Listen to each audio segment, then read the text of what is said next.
असउद्दीन ओवैसी जी।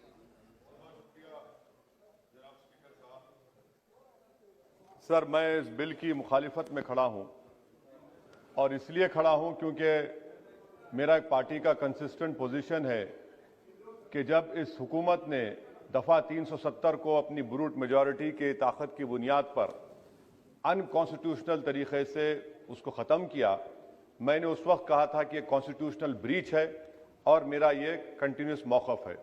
Sir, मैं इस bill की मुखालिफत इसलिए भी करता हूं क्योंकि इसी ऐवान में खड़े होकर वज़ीर दाखिला ने कहा था कि ये हुकूमत जल्द से जल्द रियासत जम्मू कश्मीर के स्टेटहुड को बहाल करेगी।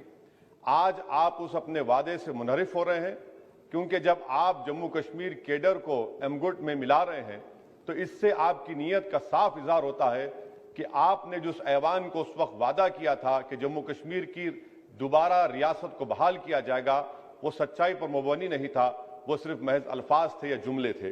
तीसरी बात यह है कि सर, एक ऐसी रियासत जहां पर मुसलमान तनासुब में ज्यादा हैं मगर पहले से अफसरशाही में उनका तनासुब बहुत कम था। मैं आपका आदाद शुमार आपके सामने रखता हूं सर। 24 सेक्रेटरी के पोस्ट हैं जिसमें से सिर्फ 5 कश्मीरी मुसलमान हैं। 58 IAS के पोस्ट में सिर्फ 12 मुसलमान हैं, यानी 17.24। 2011 की मरदमशुमारी के मुताबिक सर जम्मू कश्मीर में 68.31 मुसलमानों की आबादी है और 28% हमारे हिंदू भाइयों की आबादी है। मगर अगर आप देखेंगे टायर 2 में सर दूसरे दर्जे के 523 इंतजामी अफसरान, जिसे कश्मीरी एडमिनिस्ट्रेटिव ऑफिसर सर्विस कहते हैं, 220 यानी 523 में से 220 यानी 42.6 कश्मीरी मुसलमान हैं। IPS में आ जाइए सर, 66 पोस्ट हैं जिसमें से सिर्फ 7 मुसलमान हैं। दूसरे दर्जे के अफसरान में 248 में 108 यानी 43.54% मुसलमान हैं। अब आप मुझे बताइए कि आप क्या करने जा रहे हैं। अच्छा सर, यहां पर यह कहा गया कि कश्मीर बड़ा बैकवर्ड है। कश्मीर का खित्ता बैकवर्ड नहीं है, ये आपकी गलतफहमी है और आपके जो दिमाग में जो फीड किया गया है वो नफरत की बुनियाद पर। सच्चाई यह है कि इस खित्ते में गुर्बत की सतह से नीचे का तनासुब 10.31 है और पूरे भारत में 21.92 है।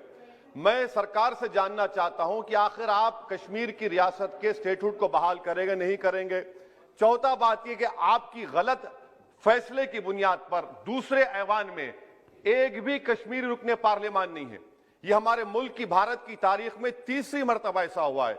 मेरा चौथा सवाल हुकूमत से यह है कि हम ये कहते हैं, ये आपका मानना सही है कि हमारे मुल्क में बाहर के दीगर ममालिक को मदाखलत करने की कोई जरूरत नहीं है, मगर आप उनको लेकर गए ना। आप तो यूरोपियन पार्लियामेंट के लोगों को लेकर गए। अब तीसरी मरतबा आप यूरोप के सफीरों को 16 फरवरी को खबर है कि आप लेकर जा रहे हैं। आखिर ये FDI नहीं है, क्यों यूरोप के लोग कश्मीर जाएंगे? आप एक ऑल पार्टी मीटिंग लेकर जाइए ना डेलीगेशन को। आप यूरोप के डेलीगेशन को कश्मीर लेकर जा रहे हैं, क्या आप चाह रहे हैं मदाखलत करना? इसको इंटरनेशनलाइज आप कर रहे हैं। मैं वजीर दाखिला से पूछना चाहता हूं सर कि आखिर कितने बच्चे कश्मीर के आगरा की जेल में, बरेली की जेल में, अंबेडकर नगर की जेल में है। मैं आपको एग्जाम्पल दे रहा हूं, खत्म कर रहा हूं स्पीकर साहब, कि बिलाल अहमद एक कुपवारा का बच्चा है, अमर सिंह कॉलेज श्रीनगर का है, 1600 किलोमीटर दूर श्रीनगर से जेल में है। उसके वालिद ने 25,000 रुपये की अपनी गाय को बेचकर गया, हाईकोर्ट में गया, हाईकोर्ट ने फैसला दिया कि उस बच्चे को श्रीनगर ट्रांसफर करो, एग्जाम लिखाओ। आप उसको नहीं मानते। एक और फैयाज है बरेली के जेल में, इसको आपने बरेली के जेल में डाल दिया। उसके वालिद ने 35,000 रुपया का कर्जा लेकर गया। अब बताइए आप, नवीद है बारामुल्ले का, कहां से ये अपनी जमीन बेचकर उसके वालिद गए। आखिर कितने बच्चे PSA के तहत जेल में हैं? आप उनको कब छोड़ेंगे? और मैं ये बड़ी आखिर में आपसे कह रहा हूं स्पीकर साहब कि यहां पर जितनी नाम निहाद सेकुलर पार्टियों ने हुकूमत के इस इक़दाम की तायीद की, तैयार हो जाइए। ये हुकूमत जो करती है ना, ये दोबारा दोहराएगी और हम तारीख में देखेंगे कि खुदा ना खास्ता चेन्नई को, अहमदाबाद को, बेंगलुरु को, हैदराबाद को यूनियन टेरिटरी बनाएंगे ये लोग।